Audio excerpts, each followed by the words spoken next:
Hey guys, let's visualize limiting reactants and take it up a notch. And this time we're going to be using molecules. So let's look. So visualizing the limiting reactant. So remember, the limiting reactant is the one that runs out first. It's the one that's going to stop the chemical reaction. All right, so assuming that each molecule shown in these first two containers represent 1 mole of that substance. So like here's 1 mole, all of this is 1 mole. So it says or like 1 mole, 1 mole, 1 mole, 1 mole, 1 mole. So each molecule represents 1 mole. Write the correct number of moles of substance below and assume that the contents of the first two containers are combined to make the third. So basically what we have here is we're going to be representing this reaction. So we have hydrogen plus oxygen is going to make water. So I'm going to color all of my hydrogens blue so that we can kind of keep those in track here. And so if you notice, how many of these are we coloring? 1, 2, 3, 4, 5, and 6. So I count 6 diatomic molecules of hydrogen. So this is going to be 6 moles of hydrogen. All right. How many moles of oxygen do we have? Well, I'm going to color those pink, or you can use red. I have 1 diatomic oxygen, 2 diatomic oxygen, 3 diatomic oxygens. So 3. So which one do you think we're going to run out of first? Probably the one that has only 3, since they both are diatomic. So we're going to go ahead and make that oxygen and water combined chemically, like Lavoisier did, so adding a lot of heat there. And so when we do that, we end up getting, for every 1 oxygen, we use up 1, 2 hydrogens. So there's 2 hydrogens, go with this guy. Then we have 1 more here. So here's this oxygen. It's going to bond with those 2. Okay, so I have 4 left and I have 2 left on this side. So I'm going to go ahead and draw all of my oxygens so I don't miss any. And then I know I have 4 here, so I have 8 to place. 1, 2, 3, 4, 5, 6, 7, 8. So in this case, it works out perfectly. And how many moles of water did we make? 1, 2, 3, 4, 5, 6.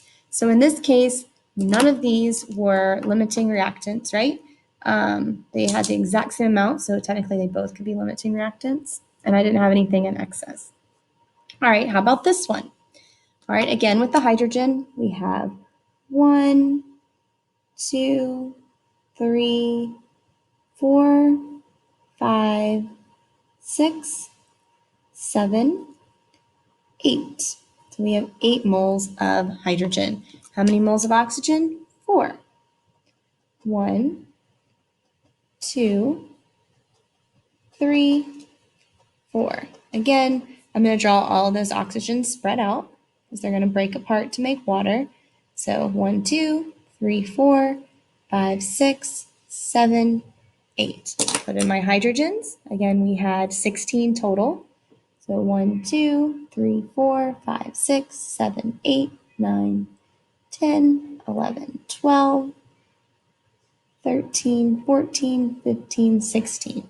So we had 4 moles of oxygen, and it ended up making 1, 2, 3, 4, 5, 6, 7, 8 moles of water. All right. The next step takes it up a notch, and it says, in this question, hydrogen and oxygen are reacting.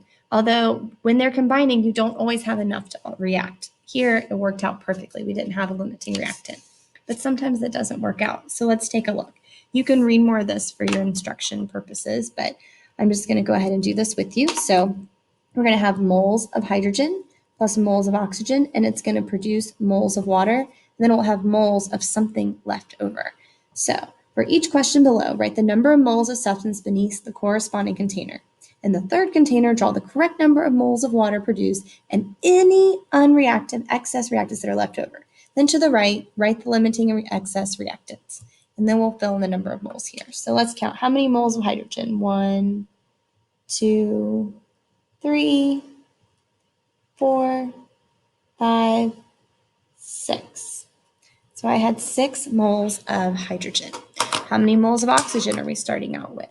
1, 2, 3, 4. So we had 4.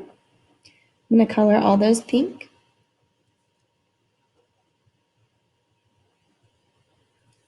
So we have 4. Then I'm going to combine them. So I have 2 here. So I have 1, 2. So I know those will go with that one. So in my mind, I can count 1, 2. I have 2 here. 3, 4. I have 2 more. 5, 6. Oh, we're going to run out of oxygen. So I'm going to go ahead and draw these in. So there's 1, and those are going together. If you start to get confused, what you can do is take a pencil. You can number these. And then you could say like these are going to go at 1, these will go at 2, these will go at 3, 4, 5, and 6. And you'll see 7 and 8 won't have anybody, so they're going to stay together. So 7 and 8 I'm going to draw together. And then the other ones are all going to split up, 1, 2, 3, 4, 5, and 6. And they're going to pair with all of these that I've labeled over here. So we run out of hydrogens as we are putting all of these together. Oops. Uh-oh, Miss Day has messed it up. This is not here. Well, oh, bummer. Way to be in a video and make a point. We all make mistakes. That's how we learn, right? All right, just a little bit of white out. All right, cool. So those are staying together. So since they're bonded to each other, they can't bond with any oxygens. What was I thinking? All right. So how many moles of water did we make? We ended up making 1, 2, 3, 4, 5, 6. So we made 6 moles of water. And how much did we have left over? Well, we had oxygen left over, O2, and we had 1 mole of that because we're considering one compound, 1 mole. Whoop, there you are. All right, let's do one more together, and then you can try this back page on your own. All right, so number 4. Here we notice we have 3 moles of oxygen. I switched it up and did oxygen first because I had that in my hand. So 3 moles there. These are going to mix together. We have 2 moles of hydrogen. Again, this is just a way to visualize. We could also go through and actually do the stoichiometry to prove these, and I will show you that on a different day. But here again, I can number these 1, 2, 3, 4, 5, 6. So 2 will go with 1. These 2 can go at 2. And then I'm going to have still, again, oxygen left over. So 3 and 4 and 5 and 6 are not going to be pulled apart. They're going to stay together. And then we'll have our 2, our 1 and our 2. And we have 2 moles of water that were made. And again, we ended up with 2 moles of O2. And 2 moles of water. So we can go in on here and we can label the one that you had excess of. For example, in this case, it was the oxygen. So oxygen would be our excess reactant, and our hydrogen would be our limiting reactant, the one that we used up completely. Again, the one you have extra of is your excess, and the one that you have your limiting. Now, I could kind of think of it this way. I could say, well, here I have enough hydrogens to make how many? 6 water molecules. Here I have enough to make 8 water molecules. Remember, you cross out the big and you circle the small. This is what theoretically we can make. So there's our theoretical. This is our limiting, and that is our excess. How much theoretically can 2 moles of hydrogen make? Only 2 moles of water. How many moles can 3 moles of oxygen make? Technically, if I had infinite amount of oxygen, I can make 3 moles of water, but I don't have that. So cross out the big, circle the small, limiting, excess.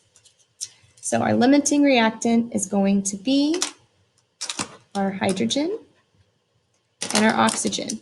Now, will oxygen sometimes be the limiting? It could. It depends on how much you're starting out with. So in that case, you'll just have to check it out. It just happens that in both of these examples that they happen to be the same, but that is not always the case. So use your colors. You can use different colors, but it helps you see and differentiate them. Feel free to number them, and you can go through and figure out which one is the excess and which one is the limiting. It's a great way just to visualize before you go in and watch part A of limiting reactants. Let me know if you have any questions.